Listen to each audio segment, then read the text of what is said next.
Alrighty, hello again, everyone, and welcome to it, the Daily Caller podcast, the Friday video edition. I am Derek Hunter. I am your Mr. Rourke, your host for the next half an hour. And as we do every single Friday, we bring somebody out of their happy existence into our miserable existence. And this is no different, even though it's the day after Thanksgiving, though technically we're recording this on Monday. Ladies and gentlemen, CBS News White House correspondent Major Garrett, welcome to the show, Major. Great to be with you. I appreciate you coming in. You have a new book out, Mr. Trump's Wild Ride, the thrills, chills, screams, and occasional blackouts of an extraordinary presidency. Yes. I want to get into that, and we're going to go into that in depth, but I want to ask you a little bit about your career arc. First of all, why journalism? How'd you get into journalism? So I was one of those kids, there are not many of us, but there are some who, when they're inside their house or in their backyard, and the fire truck screams by, they run around outside the gate and chase the fire truck for as long as they can. Future lawyers. Yeah, either future lawyers or future reporters, precisely. And a lot of failed reporters become lawyers, and a lot of failed lawyers, I guess, try to become TV pundits. Some successful lawyers become successful TV pundits. So that's where I was. I just wanted to be near the action as a kid. Born in 1962, so there was a lot of action on the front pages of every newspaper every day. Vietnam, I had two cousins in Vietnam. I remember preparing care packages for them. Martin Luther King, Robert F. Kennedy, Watergate, Vietnam, feminism, civil rights, all of those things played out. That happened in your formative years. They really did. And my parents had middle-class aspirations, which meant they thought the family should read a lot. So we took two newspapers, the Los Angeles Times and the San Diego Union Tribune, and all three weekly magazines. Not one, not two, but all three. Life? No, Time, Newsweek, and U.S. News and World Report. Oh, all geez, three. I forgot that one existed. You forgot that one existed. I used to work there, so I'm going to remind everyone that did exist at one point in time, and still as a digital product does. Anyway, I was just sort of amazed by the news. We got the moon landing. We went to the moon for God's sake in 1969. All of that captured my attention. And I thought this is a way I could live a life and have a lot of fun. So as a kid, you were desperately interested in information. I was captivated by it. Terrible writer, couldn't spell a lick, but persevered through that and went to college and started in 1984 in Amarillo, Texas as a cop reporter, and have been working at it ever since. You say you're a terrible writer, or were a terrible writer. You have a book out, so it's not a terribly written book. Let me just say it's okay. But I want to talk, you eventually make it to the national stage in Fox News, White House correspondent at Fox News. Before that, CNN, yeah. But I would think that most people in journalism, their ultimate goal is to be a TV reporter, a White House correspondent, I suppose. No less. I don't think you're the norm, but I think that if you look at a lot of your colleagues in that room at the White House, a lot of them, this is the pinnacle of their life. But you actually voluntarily left Fox News, the most popular name in cable news at the time, still is. And you said, I'm going to go back to print. And you went to National Journal. For 2 years, Is writing, are you more passionate about writing than you are television reporting? So when I was young and thinking about journalism, the big goal I had in my life obviously was not to make $1 million before I was 35. No journalist does. But to write a book before I was 35. That was my big goal. And I did, as my fourth book. So I would say writing has always been the thing that has fascinated me most about journalism. Reporting a story and then also writing it in a memorable and believable, credible, and long-lasting way. And books are a great way to do that. And if you were to ask me, okay, you have one choice and the journalistic choice is writer or television, I would take writing, for sure. Yeah, writing is forever, especially a book. EMP goes off above in the atmosphere. Right, there is something ethereal about television. It comes and goes. In the moment, it's very important, and in the moment when there's a very big story and people are looking for context and a sense of confidence about how these events are shaping their life, in the moment, there's nothing better than television. And that is its great strength. But for duration, writing lasts. And as has often been said, when you write in long form, particularly books, you're writing not just for the living, but the future living. You're writing for a long time. And I hope this book in particular meets that standard. I hope this book is something that 5 to 10 years from now, when people are trying to really get a sense of what that first year was like, first year and a half of the Trump presidency, they will have already immersed themselves in the chaotic presentations and the headline-grabbing things, but they'll say, well, what actually happened? I hope my book is one of the first resources they'll turn to. I'm going to get to Mr. Trump's Wild Ride. One more question about something you just said. television is great for the immediacy, and you know exactly what's going on. There's Johnny on the spot. A lot of times it's wrong, but that just happens in the fog of it breaking news. That's to be expected. But what do you see as the drawbacks of television news reporting relative to print? The biggest drawback is the false compression of time, space, and facts. A minute 30 is not enough to tell some stories, particularly stories that have a beginning, middle, and end, as every story does. And over time, television tends to rely on the narrative when the story first broke, as opposed to other subsequent facts. And that narrative, which politicians try to construct and control, or others, businesses, lawyers, whomever, can become the dominant thematic part of the television memory. Whereas every story has a lot more nuance, every story has a lot more shades of gray. Television, because of its compression of time, tends to blot out that grayness and go with black and white orientations to narrative themes. And that can give us a general sense of memory about a story or a general sense of present. But if you're someone like me who grew up as a writer, first in newspapers, then magazines, now books, you like a little bit more space for the nuance. Do you find that the video drives the narrative, or the narrative drives the video? Well, the video is very important, and one of the aspects of writing for television that I had to learn coming from print was the importance and sometimes the imperative of matching the words to the pictures. And if you don't have the pictures, that's a part of the story that's much harder to report. How do you cover something you've reported if you don't have pictures to back it up? That becomes a difficult thing. So when I was first making the transition from a life in print, nearly 20 years, to a life in television, I would put together a script that would have some reportage, some actual journalism I had done, and people would say, we don't have any pictures for that. And I would say, well, but it's That's still the meat. important. That's and the important stuff. It may not be the meatiest thing, but it's an important context. Sorry, we have no pictures. It drops out. You have to match the words with the pictures because that creates a believable and trackable visual story. That's just a reality. So not everything is in a television story, and most consumers of news understand that. My biggest complaint with television news currently, not so much broadcast but cable, is that there are so few journalists and so many pundits. Oh, God, I could do all day on that. What I call spout animals. It's a conversation you would move away from if it were happening at a table next to you in a bar, because it's that level of informed discussion. It's a pundit who is willing and able to be on TV, who had ingratiated themselves to producers, who shows up and just spouts off on everything. And I'm not opposed to that sort of context. I just know that there are lots of reporters employed by these various networks. I used to be one at CNN, at Fox, that have a lot on their notepad, real journalism that can be journalistically valuable. And if it's a news network, I'm just more in favor of having people who are immersed in the news discuss the news. My favorite thing to complain about is one host interviewing another host. Like, why? That's not news. It's a lot of things, but it's not. And not only this, and I don't think the industry has been candid enough with itself. That process blurs all sorts of lines.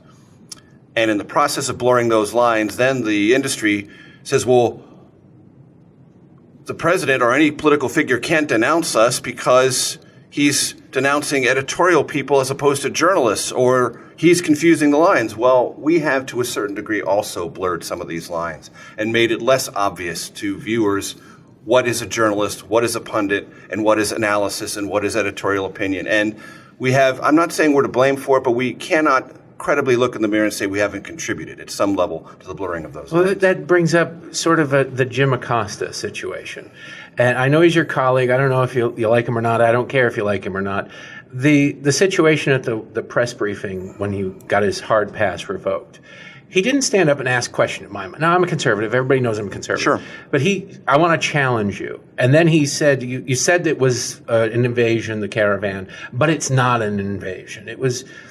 I would expect that from somebody from the left on CNN who's, debating a Republican on it, not necessarily from a journalist. I think the White House overreacted. It would have been better, more effective to freeze him out. But as somebody who was there, and as somebody who's seen many of these interactions, particularly with Jim Acosta, I don't know if you feel comfortable criticizing a colleague, but what goes through your mind as that goes on, as he refuses to relinquish the microphone after getting two questions in, bad as they were, unaddressed as they were, and wanting to get a third, whereas everybody else was getting one question and moving on?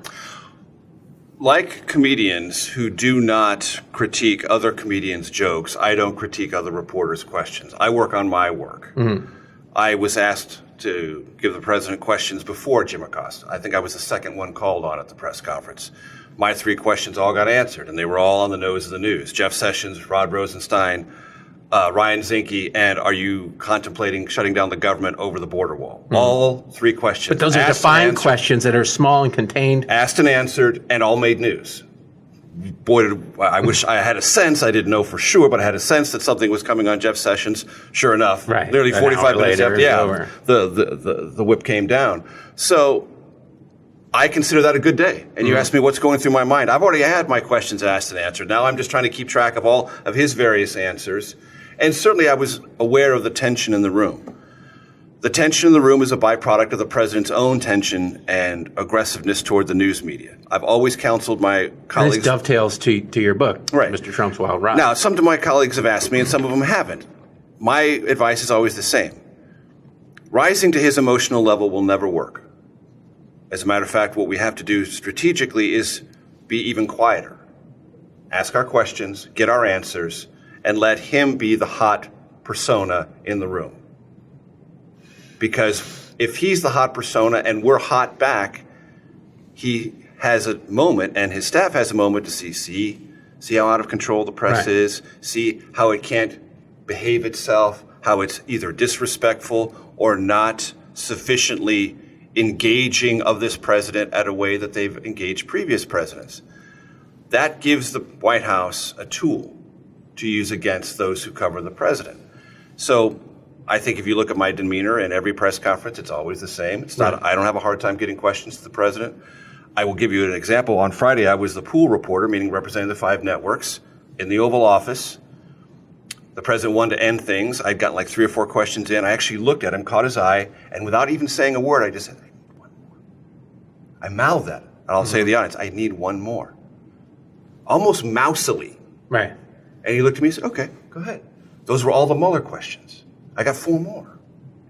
And they all made news. So there are methods by which you can do this. You didn't come at it from a confrontational standpoint. Well, look, look, I have had interactions with politicians that have been aggressive, and sometimes with the president. Yes. Well, sometimes they answer and sometimes they don't. Right. And you always have to, in the moment, gauge how successful am I being? Am I likely to get an answer with this tactic? Because in the end, that is how I believe a question is measured. Do you get an answer? And is that answer new and informative to the public? That's the only purpose of our being. Asking, but then getting an answer. The answer is what matters. Mm-hmm. And to my way of thinking, the quality of a question is always measured by the newsiness of the answer. Right. That's what matters. You can come off and look really. President Obama used to accuse me of this, of crafting your questions in a certain way, Major. I really like the way, like one lawyer to another, as if the crafting was all that mattered. No, what matters is the answer. Well, you were at Fox during most of the Obama administration. Yes, not all of it. The first part of it, 2009 through 2010, and I was at CBS for the back 2 years. Did you sense a change in the attitude toward you when you switched your credential from Fox to CBS from the White House itself? Because the White House was very critical of Fox News. It was. When I was there in 2009, at the beginning, early stages of the Obama presidency, remember there was a war on Fox? Mm-hmm. Not my word, their word. And I was the senior White House correspondent for Fox. So that was a very stressful period of time in my journalistic career. And when it was over, declared so by the White House, and the president granted me an interview in Beijing as part of the network rotation, the 5 correspondents traveling with him, I was asked that night on Special Report by Bret Baier, what did you think about the war? I said I was a conscientious objector. I wasn't at war with the White House, and I wasn't a warrior for Fox. I was just trying to do my job every day, report the story, give my audience the information, and let them figure it out. What I find so interesting about your book, Mr. Trump's Wild Ride, is it chronicles the first year and a half of the Trump administration. You have a unique perspective in that you were there for the first year and a half of the Obama administration. Sure. I covered the Obama campaign. How would you sort of compare the two from a journalistic standpoint? Well, there's a couple of ways that I think might surprise your audience about comparing them. Both came in with a high sense of anticipation and excitement for those who voted for Barack Obama and for Donald Trump. Both thought they were creating a very splendid new kind of change in America. I would say, and this is not an original observation at all, the Donald Trump presidency is like the pendulum swing away from the Obama presidency. Right. But both represented change for the people who showed up in large numbers consistently throughout both campaigns. And I frequently encounter audiences who, when they hear I've been to more than 75 Trump rallies, say, oh my gosh, how'd you do that? I say, wait a minute. Were the Obama rallies troubling to you? Right. Because in a thriving democracy, they both have equal validity, in my opinion. And I don't think that's a controversial observation at all. When lots of people show up for two different campaigns, different points of view, of course, different ideologies, diametrically opposed, different visions of what America is, what it needs to be, what it once was, all that's true. But they have equal validity. People who show up for 6 hours, as Trump supporters routinely do, just to get inside, to stand for another 2 hours, that's an expression of a democratic intent. That's an expression of a political yearning. As valid as those who did the same for Senator Obama, by the tens of thousands, in rallies I saw all over the country. That's a comparison, point of comparison, change, a sense of new direction. And one other point of comparison, the successes achieved both in the Obama and Trump presidencies in their earliest phases were based principally on hardball, partisan application of the legislative process. Right now, we're in the Trump administration, so assessing the Trump administration is kind of difficult, and it changes every day. It changes every minute. Of course. It can change every tweet, the way it goes. But your book is designed to be a document of history that will hold up over time because it's not opinion, it's not anonymously sourced. Everything is on the record. Everything's on the record. So in 15 years, this will still be just as relevant. But in 15 years, looking back at that first year of the Trump administration, what we see now as important might not be important. Right. What do you think we'll see as important of the first year of the Trump administration in 10 or 15 years? So I have 4 chapters devoted to these topics. Neil Gorsuch and the Supreme Court and the federal bench. Tax cuts, tax reform, deregulation, and immigration. By themselves, those 4 will still be with this country 10 or 15 years from now. We're living with a completely different tax code, redrafted in ways that tax our corporations differently. Small businesses that operate as S corporations are taxed differently. Individuals are taxed differently. That is a huge change. And most of it, I think, will remain the same after the Trump presidency. Much of that architecture will remain. It's a fundamental shift in not only the signal sent by the federal government about what's taxable, what isn't, how much revenue comes in, and how tax policy is used to generate growth, if it does or doesn't, and the deficit implications of that. Immigration. I don't write about laws changed by President Trump because he hasn't changed any. The laws are still the same. Right. No new laws have been passed. Enforcement has completely changed. Not only has enforcement, but rhetoric, internally and externally, how this country is viewed on immigration. And I write in some detail in the book that in Washington, Republicans and Democrats thought that issue had been settled, immigration. And the Trump campaign proved it hadn't, not for the rest of the country. And that political reality is something those who oppose the president's intense and aggressive enforcement of existing law and want to roll back better understand politically. That there is still a sense in this country that the immigration questions were not being sufficiently addressed, and Donald Trump, for whatever his flaws in achieving things, addressed them in a way they thought was relevant. Deregulation, the most aggressive deregulatory president since Ronald Reagan, and even more than Reagan was. And I explain in great detail why. That change in the federal government's approach to regulation is going to be with the country for a good long while. And then the federal courts, not just 2 Supreme Court picks. Record number of people confirmed to the federal bench. To the federal bench, both district and appellate court in the country. For all of the conversation about the Trump presidency lacking discipline or motivation or direction, that is completely false when it comes to the federal bench. Well, it really seems like a duck swimming in water in reverse, a duck swimming upside down. You see the legs kicking, and that gets all the attention, the tweets, the confrontations at press conferences. But under the surface, there are things being done that are going to have ramifications forever. But you also point out that if not forever, for a good long time, at least. And you also point out that this White House is understaffed significantly, Yeah. which I don't think people think of because the positions everybody knows about, the secretaries of this, they're all full, but there are like 4,000 positions that need to be filled. Why is it that this president is having difficulty finding Republicans willing to work for him, or why is it that he's refusing or having difficulty finding Republicans he's willing to work with and appoint to junior and deputy undersecretary positions? There are essentially three answers. One, and I think they're all equally weighted. One, the president at a certain level doesn't believe all those jobs are necessary. Just doesn't think functionally they're that important. He's used to paying people out of his own pocket, so another layer of bureaucracy he's got to pay for. We can get along without them. We don't need all those people. I think there's just a general sense that whatever was before, we can get along with less. He might not be wrong. And he might not be. And it's kind of an interesting experiment going on in personnel within this White House. Two is he wants loyalists. He really does want a sense that if you're going to come in, you're not going to be part of the problem. And they go through a rather elaborate social media filtering process. And if there's something out there that was at some stage nasty or even borderline skeptical of Trump, you're in a different area. You may not be brought in. Lastly, there is a sense Republicans had, and this is certainly true before the midterms, it may be more true now, I don't know, of reputational risk, that this may not be the long-term career path you want to go down, which is also new in its own sense. Well, you've seen Sean Spicer. Every press secretary left the Obama White House was immediately snapped up by a media outlet. Or some large corporation or board or Uber something. And the NFL and everything. And Sean Spicer had to go work for Trump PAC. It's completely different. It's completely different. And that sense of reputational risk is, I think, a factor. I don't know how large a factor it is, but that accounts for this understaffing. And also this president's a little tough to work for.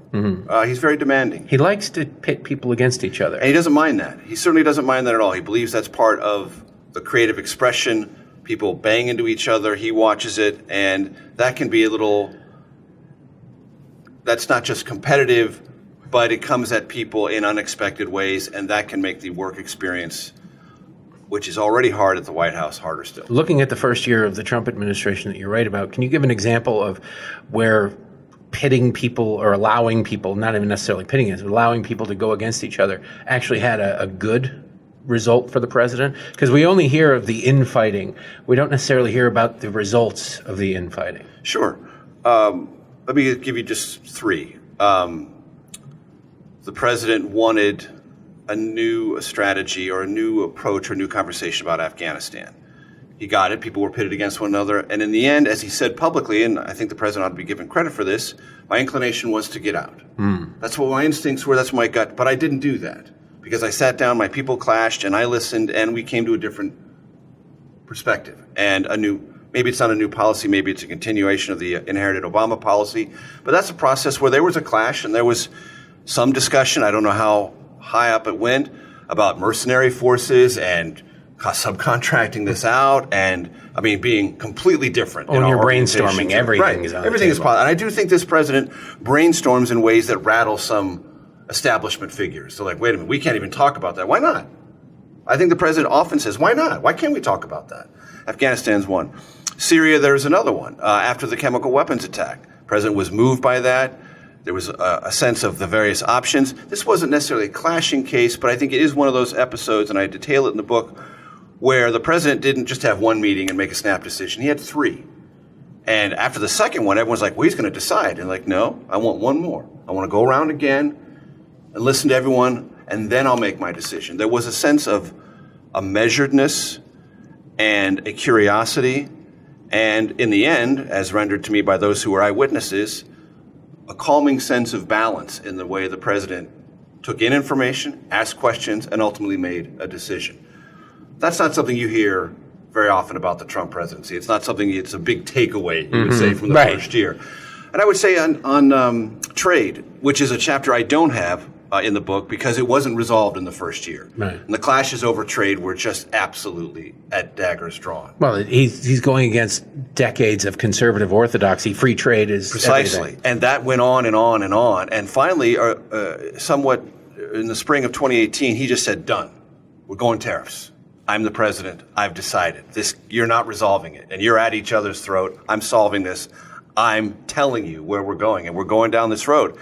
And no one knows exactly where this is going to head, but the president's gut instinct is tariffs work, tariffs get attention, tariffs change attitudes.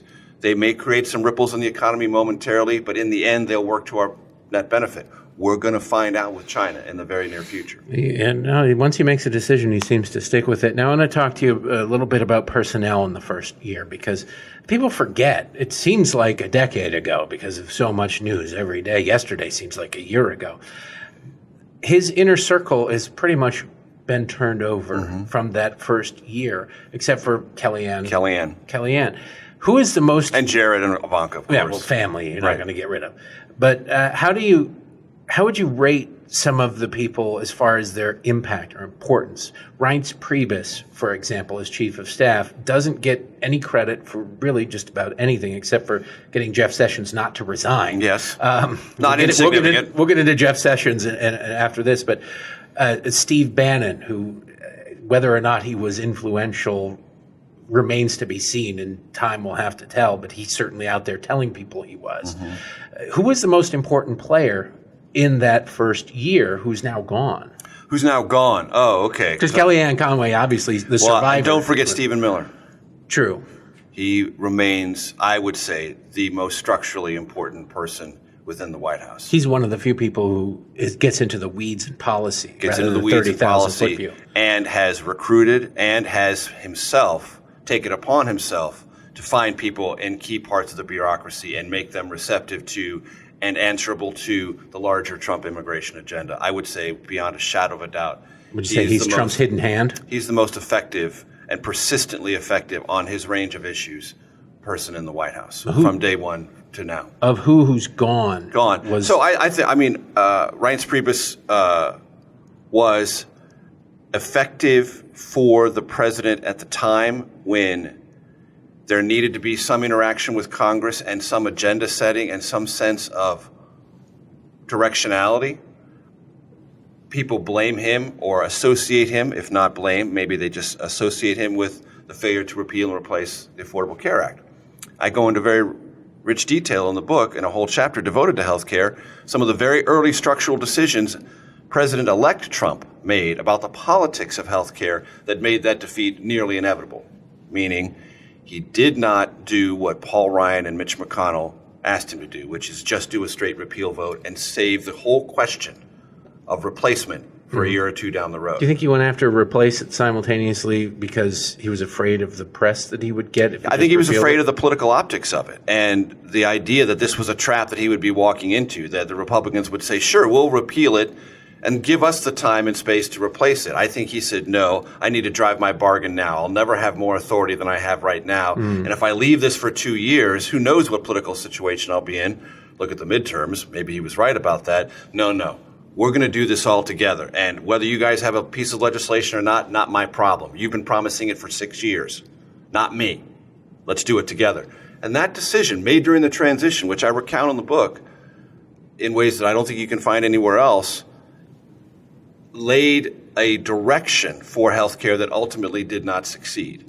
I also explain in the book how he learned from that. He learned some very important lessons about politicking, about internal organization of his White House, and about how to deal with lawmakers when it came to finding votes, which I think answers a question, does and can President Trump learn on the job? I think in that respect he did. He definitely did. Has he gotten better at being president? Certain aspects of it, yes. Not the social media aspects, but the actual job. Certain aspects of it, yes. I think other aspects of it, everyone learns. I think every president will tell you you're never perfect at it, and every day is a variation on that theme. You learn more about your imperfections than your strengths. The presidency's so hard. But I think in that particular, I think if you're asking, is there a good case study in the book of actual on-the-job learning, healthcare and tax cuts is a very good way to look at it. Let's talk a little bit about the social media onslaught and what it's like to be at the other end of the president's sharp tongue. You personally were, during the campaign, after a debate, the president came up to you in the spin room and said, you're terrible, you're awful. And you stood up to him. Yeah.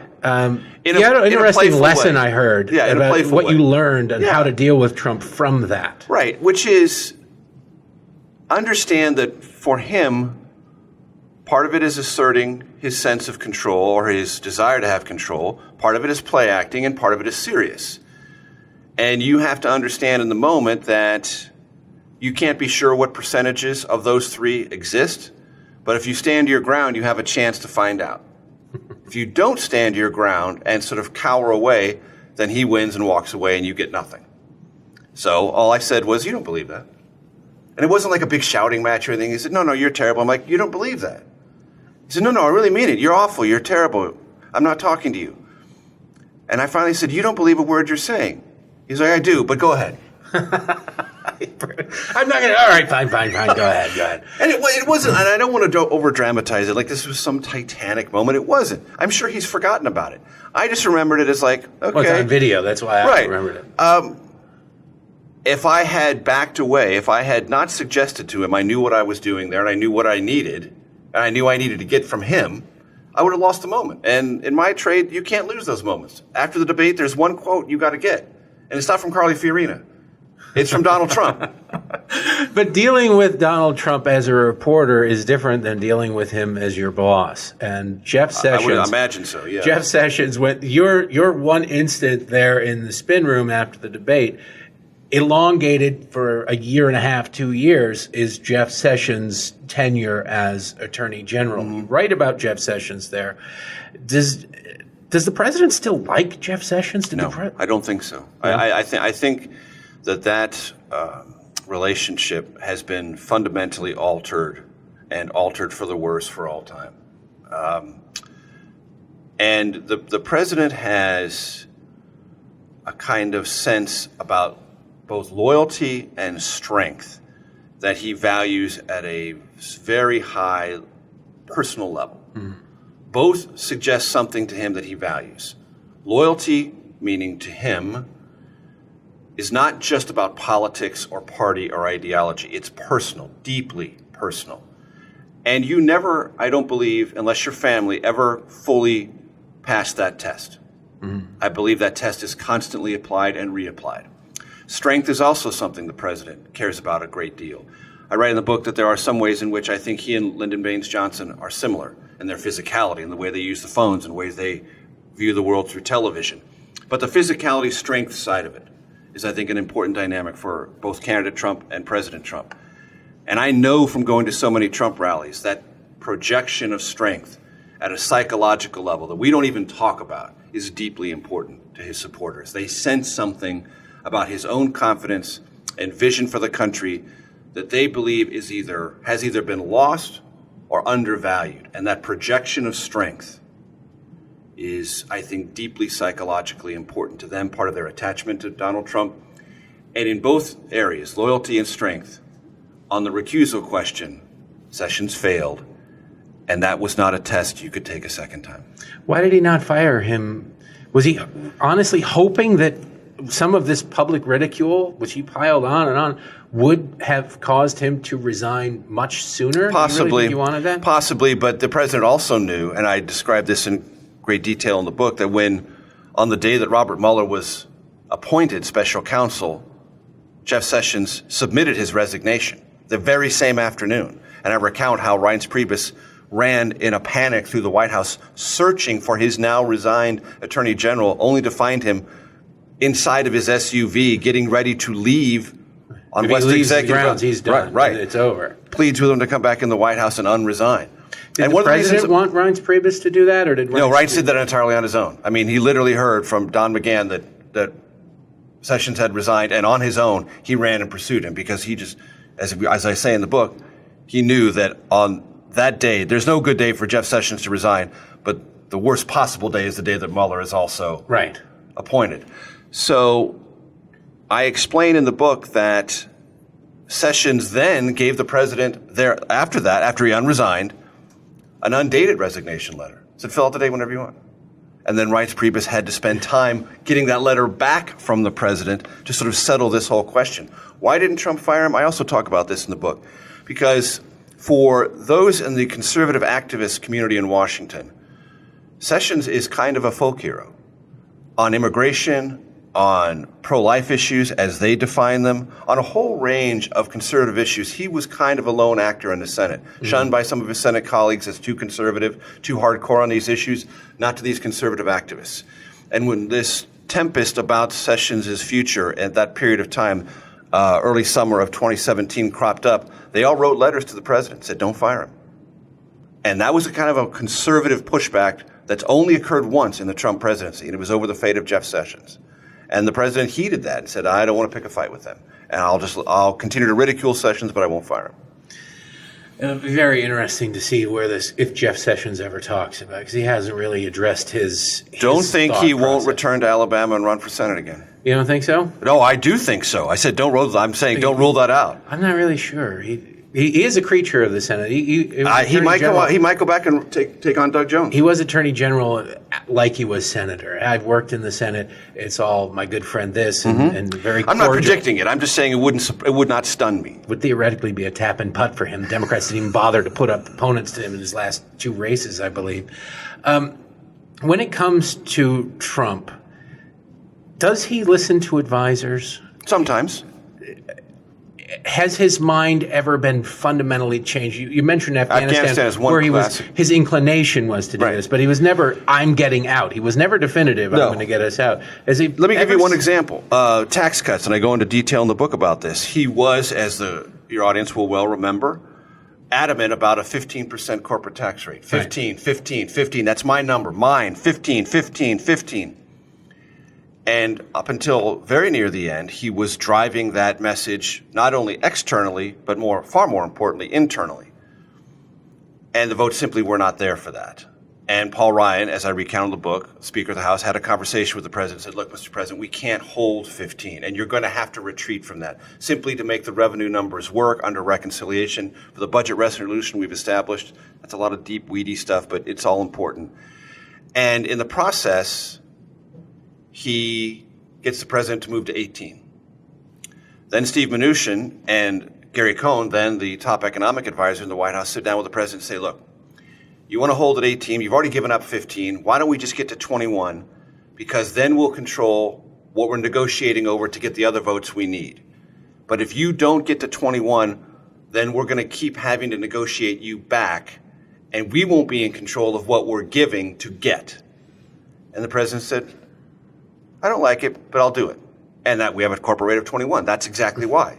To find the votes and to find them on their terms and not be negotiating backwards, giving up rates on the corporate side in order to get other things. It's also very art of the deal, though. You draw the line someplace where you don't. Maybe he never really wanted 15, but he knew that if he said 15, if he can give up 4, 5, 6 points, the opponents will think we've gotten something from him. Precisely. And Kevin Brady, who was the chairman of the Ways and Means Committee, was for this entire purpose of the tax bill, says in the book, on the record, the president's not implacable.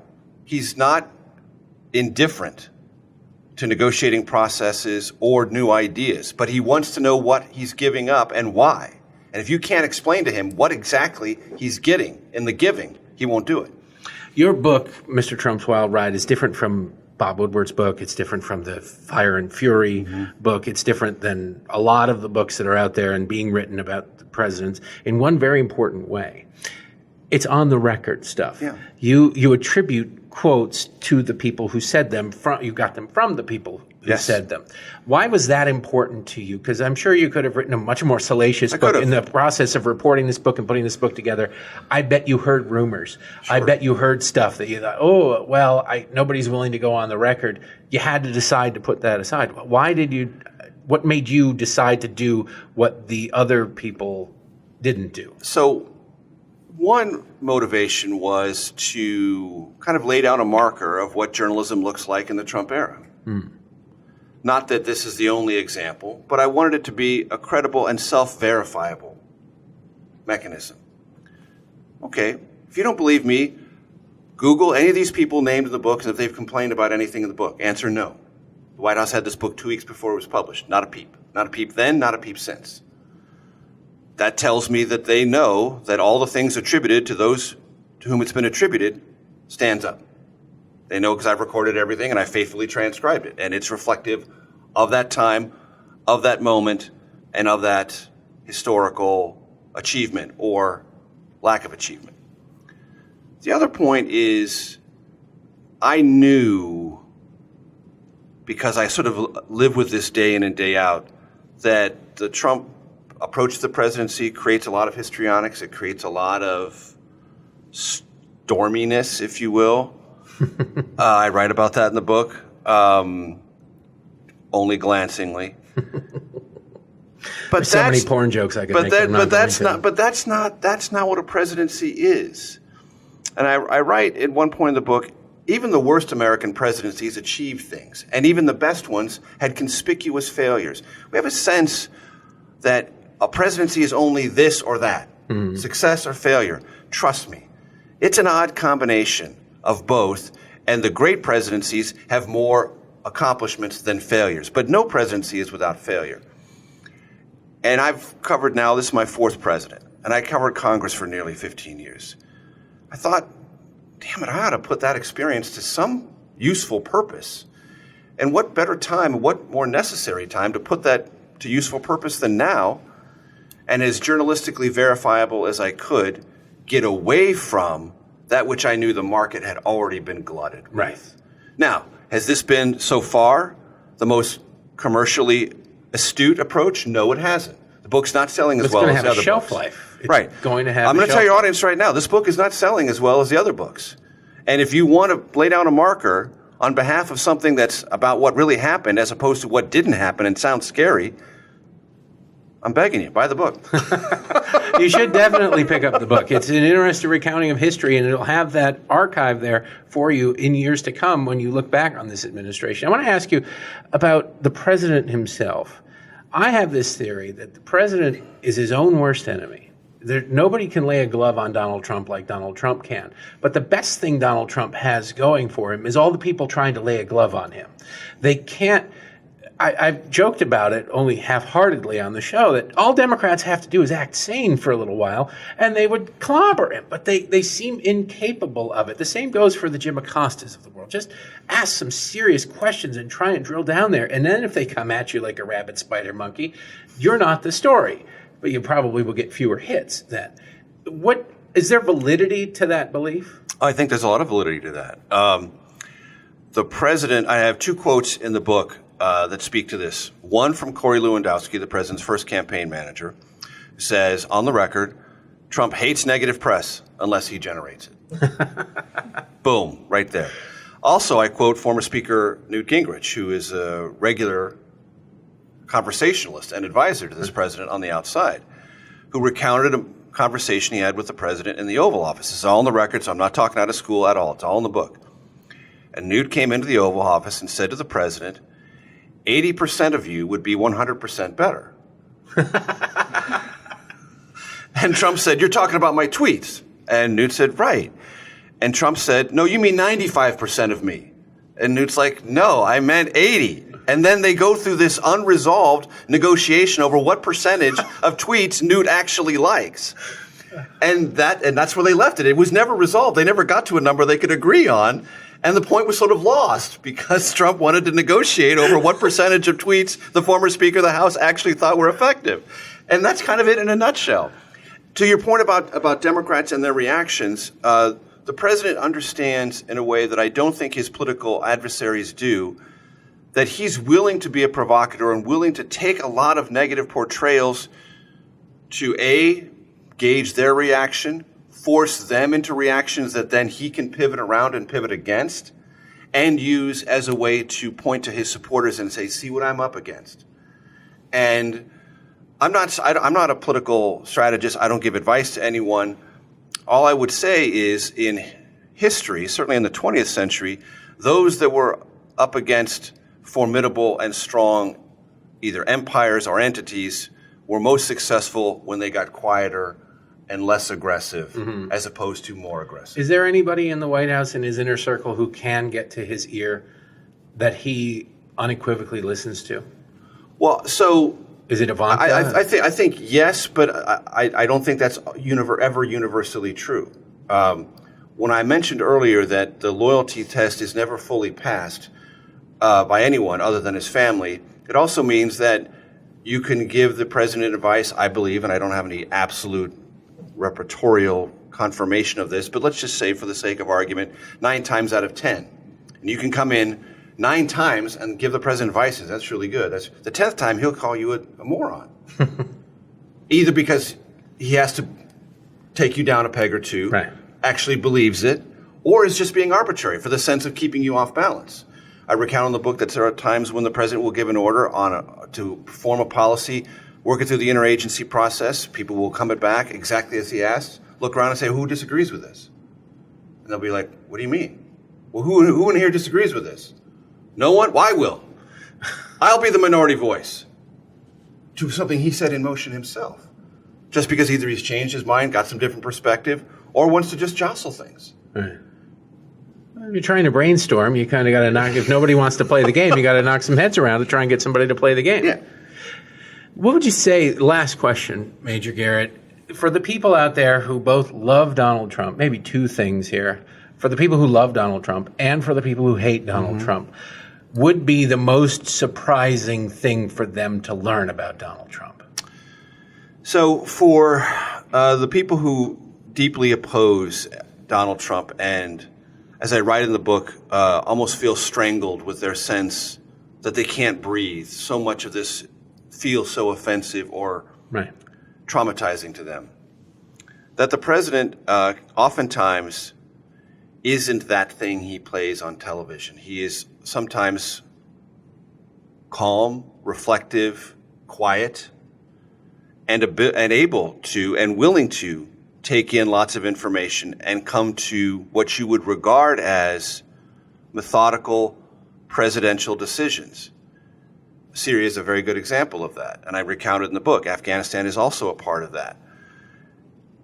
And that he doesn't convey that he doesn't allow profiles of his senior advisors to move that storyline out there is indicative of he thinks his strength comes from people having this other conception of him.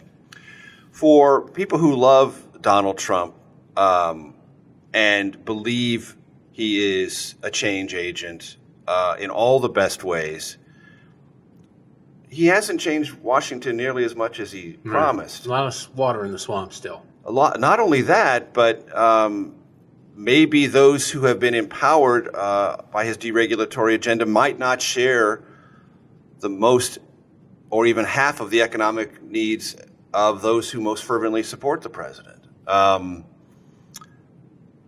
And the president's sense of them is deeply loyal and aligned, but to make them stronger and him stronger, by necessity, you need to enlarge that coalition.